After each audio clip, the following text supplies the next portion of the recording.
はい、さそり座の皆さんこんばんは。アストロカウンセラーのターラです。いつも動画のご視聴ありがとうございます。今回は8月前半のタロットリーディングと星の補足説明をさせていただきます。お願いします。早速いきますね。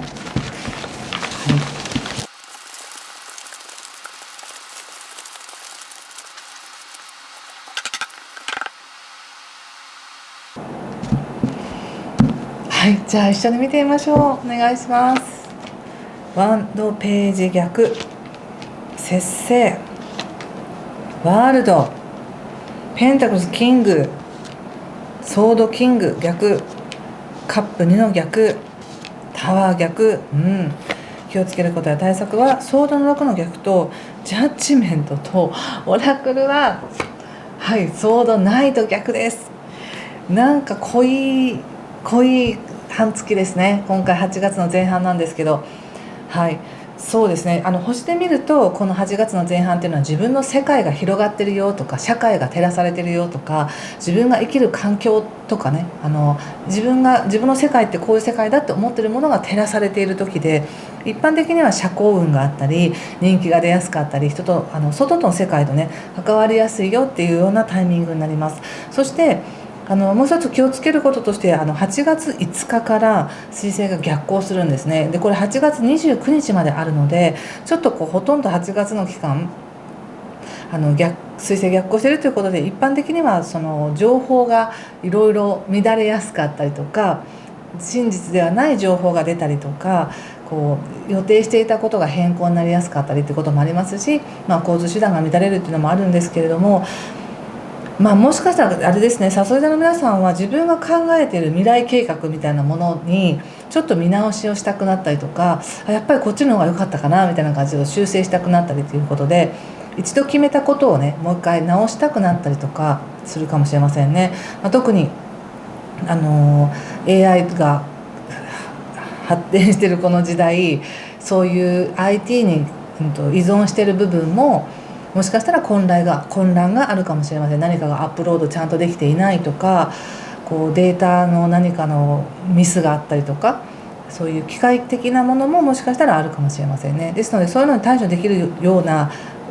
下心じゃなくて下準備を持っているのがいいかもしれません。何かあっても対応できるような二の手っていうものを考えておくのもいいかもしれませんね。普通にコミュニケーションは余裕を持って対応すればいいですし、ご自身の計画ももしかしたら変わるかもなって思うのであれば、余裕を持ったスケジュールを組んでおけばいいですからね。でそれを踏まえた上でのカード、もう一つ8月4日が新月なので、この新月って少しちょっとだけもやがかかってるかのように思うかもしれませんが、さそり座の皆さんは何か現状打破したい、特に仕事とか社会とか環境で何か現状打破したいんだっていうことにすごく意識が向きそうで、自分がどういう世界で生きたいのかとか、何をしたいのかっていうことを意図していただくといいかなと思います。で特に親もそうなんですけど、上司とか自分が尊敬する人とか、ちょっと手が届きにくいと思うような環境だったりものだったりっていうのも、この時自分がそこにアクセスするって決めれば届くみたいな感じもあります。でカードで見た時にですね、前回ねちょっとすごくいい運気だけど自分の気持ちだけがちょっと引いているみたいな、待って待ってって言ってるみたいな感じがあったんですけれども、それを踏まえた上で十分に7月満喫できたのかなっていう感じがします。なんか自分で思ってる以上に良かったみたいな結果として、いい結果になったとか、いい風に収まったみたいなそういう状態を体験できたんじゃないかなと思います。ただまだ引き続き気を抜いてはいけないんだとか、慎重にいかなくちゃいけない、失敗しないようにしなくちゃいけないっていう気持ちはありますし、それはなんかすごくプラスに働いてる感じがするのでいいと思うんですね。ものすごく遠慮しすぎてどうのこうのとかいうわけではなく、ちゃんと暴走しないように自分で自分を見て慎重に対処していってるって感じがうまく出てますし、それによって7月うまくいったんだろうなっていう感じもあります。でじゃあこれからどうなのって言った時に、特にこの8月の前半っていうのはその外の世界とか社会との関わりっていうのが強いんですね。で上司とか目上の人とか、親も含め、そういうちょっと人生の先輩っていう人たちと関わるきっかけもあったりするので、もしかしたらそういうお話をする機会があるのかもしれませんし、そこでちょっと注意してほしいのが、相手は本当に心配して言ってくれたりとか、こちらのことを思って提案してくれてることを一瞬なんか怒られてるような気持ちになったり、咎められてるとかね、なんか批判されてるっていう風に感じやすいなと思ったので、それだけ前もって注意しておいてください。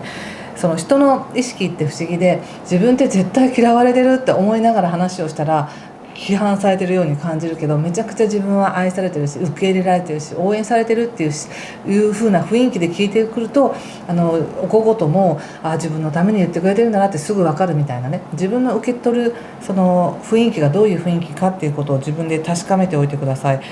ちょっと人の言葉をきつく感じそうだなっていうふうに思ったんです。でもこれは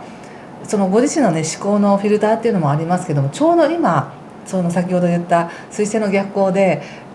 情報がちょっと混沌としやすい時だったりするので、誤解しやすい時だったりするので、それもあるかもしれません。でもそれでもそこにめげずに人と向き合っていくことをお勧めします。非常にいい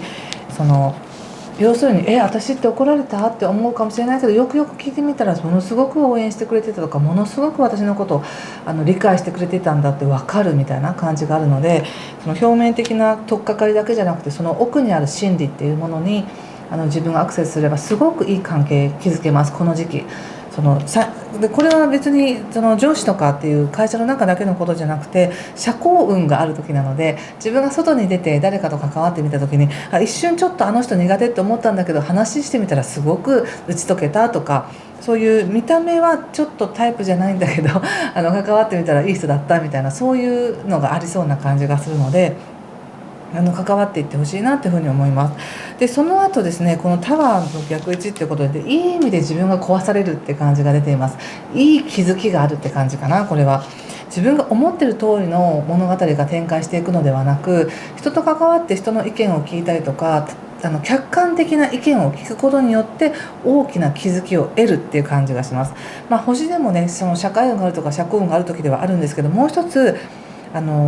認められやすいとか、見えないところで自分の価値が上がるとか、自分の株が知らないところで上がってたみたいな、そういうのも起こりやすい時なので、他者の意見を聞くとか客観的判断をもらうというのはすごくいい時なんですね。それによってすごいいい気づきが本当ありそうです。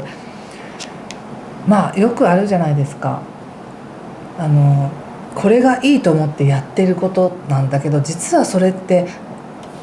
もう古いよとかね、そういうのに気づいたり教えてもらうことがあるのかなって感じがします。そしてなので、何か一つが自分の思うように進まないんだけれども、でも何か一つはようやく叶うみたいな感じで出てるんですね、この対策のところで。なのでこれは明確に分かると思います。自分の中でなんかこれ進まないなみたいな、ということは今これをご利用しして進めとくもんじゃないんだなってちょっと置いといたら、別のところがものすごくうまくいく、急にうまくいくとか、急に何か開かれるみたいなものがあるかもしれません。そしてオラクルはね、やっぱりソードナイトの逆ということで、非常になんか忙しいっていう感じがします。目まぐるしいっていう感じかな。これは実際は別にそんな動かされてるってわけでもないし、人との関係もなんか濃いし、仕事運はあるしっていうことでいいんですけど、すごく通常の流れに比べたらもしかしたら忙しいのかもしれません。あれもこれもってわーっていう風になってるのかもしれません。ちょっとそれを踏まえた上でですね、仕事運見てみますね。実際仕事運ある時ですからね。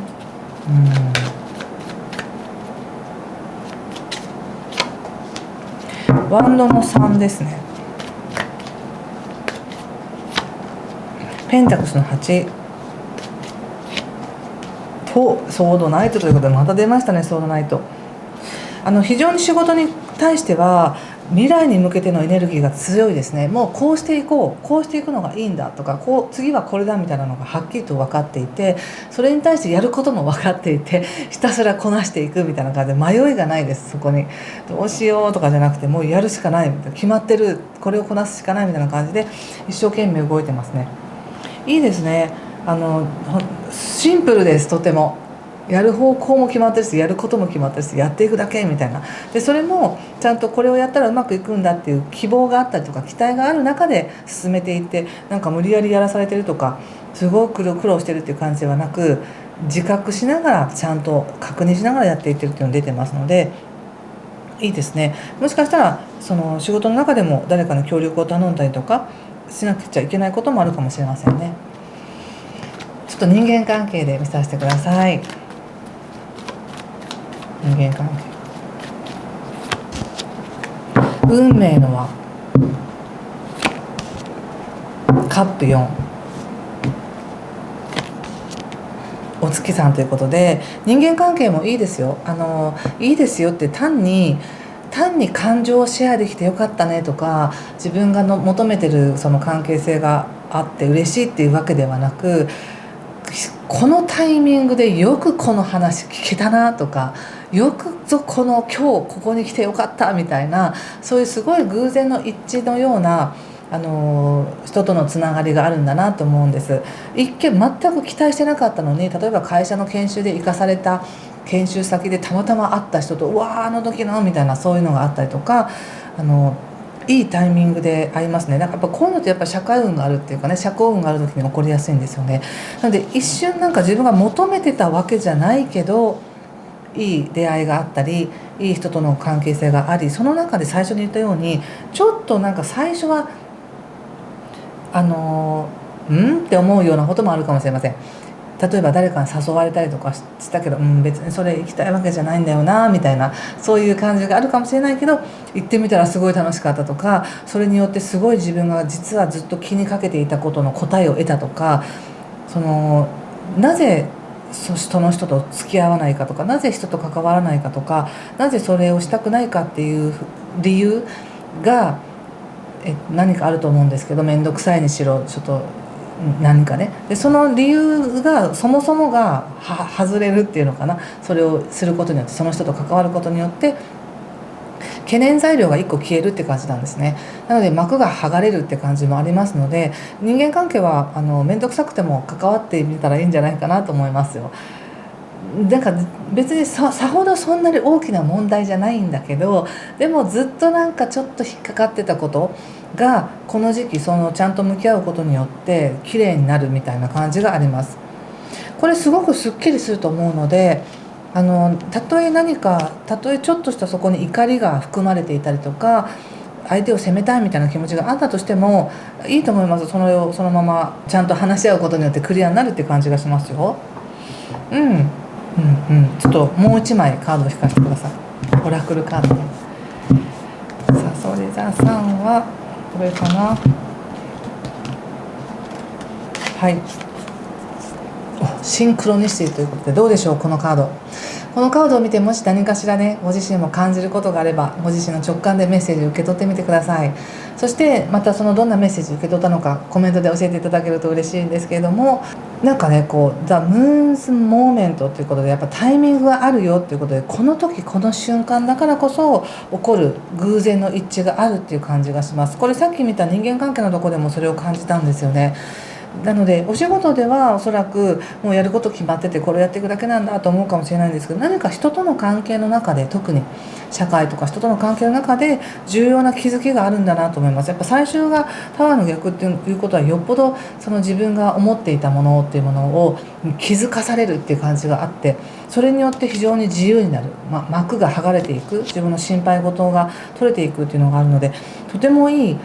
偶然の一致があると思いますので、楽しみにしててください。はい、ということでここまでにしておきます。もし何かしら良かったよとか分かりましたという方は、ぜひいいねボタンやチャンネル登録、コメントで教えていただけると嬉しいです。では次回また8月の中旬にお会いしましょう。今回も最後までご視聴ありがとうございました。失礼します。